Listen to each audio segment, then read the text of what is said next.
So by this point, we should have all of our model neatly organized into the minimal amount of subtools. We should have decimated each of these objects into manageable high polys. And when I say manageable, I mean under 100,000 per each of these assets. Some things like this little piece are obviously not going to need as much geometry as this, but I would endeavor to have the same distribution of polygons, if that makes sense. So if my head has like roughly this many triangles per unit, and I bring this right there, maybe I need to reduce this just one more time to get it to match the other asset or the other subtool. So that would look like going here into Z plugin, pre-processing the one that you want to reduce, and doing another decimate. Now we have a relatively even distribution of polygons, and that will get us the look that we're after. And it'll be nice and consistent, which is what we're aiming for. For some objects, like this piece right here, for whatever reason, this is really not, it's not decimating. So same sort of idea. We want roughly the same distribution of polygons. So I'm just going to delete lower and kind of find something that looks comparable to the amount of triangles. That would be about right here. And we'll just delete lower, delete higher, and now this is going to be our high poly, or sometimes folks in the industry will call this a mid poly. And I'm going to uncrease, polish by features.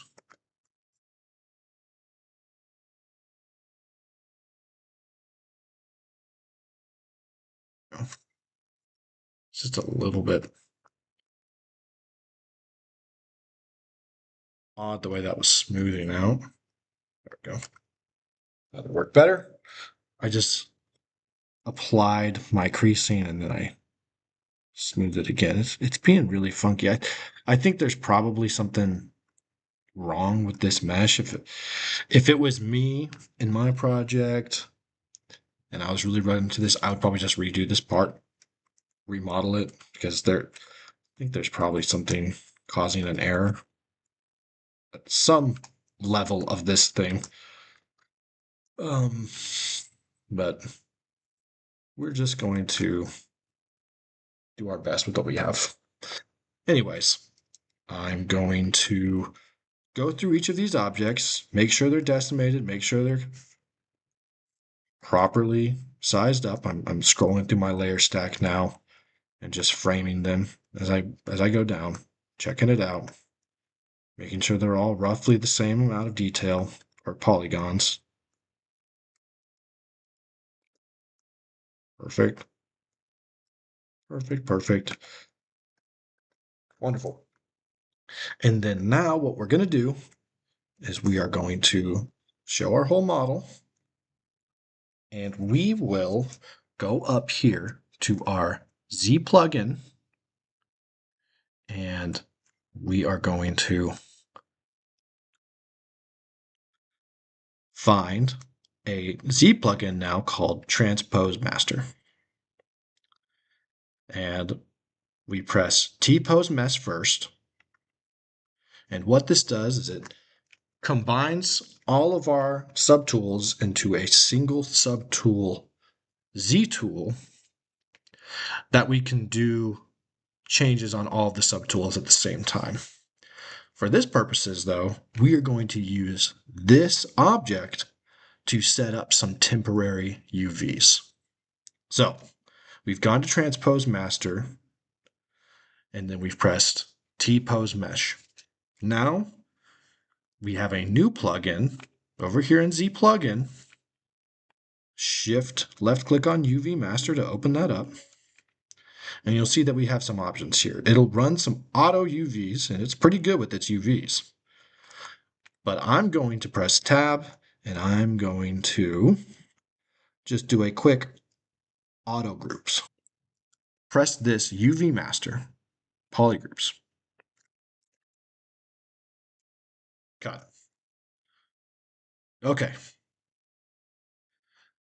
Apologize for the cut here.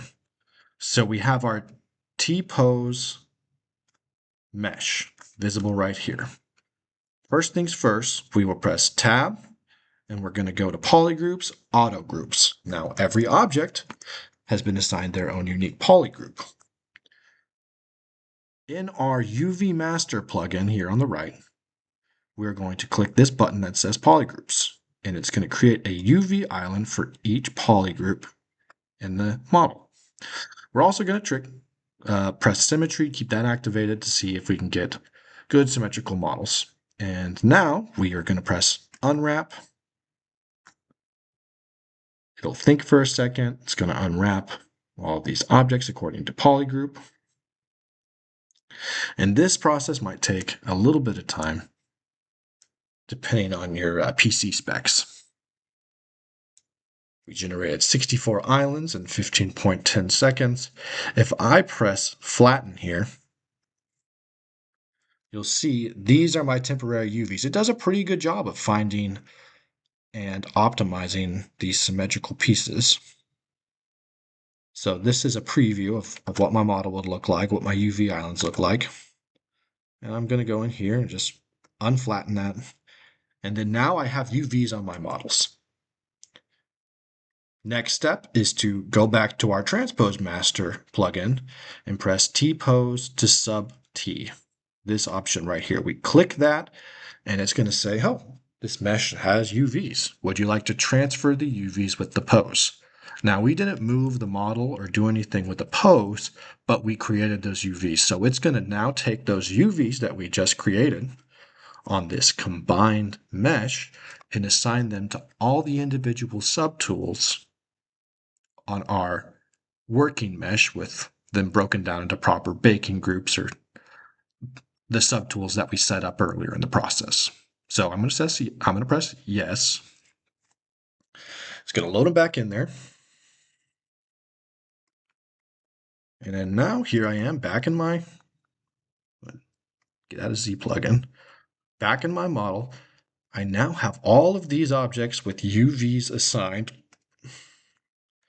That is a manageable poly count for baking. So we're going to take this now and we are going to bring it into Substance Painter and use this to practice our texturing.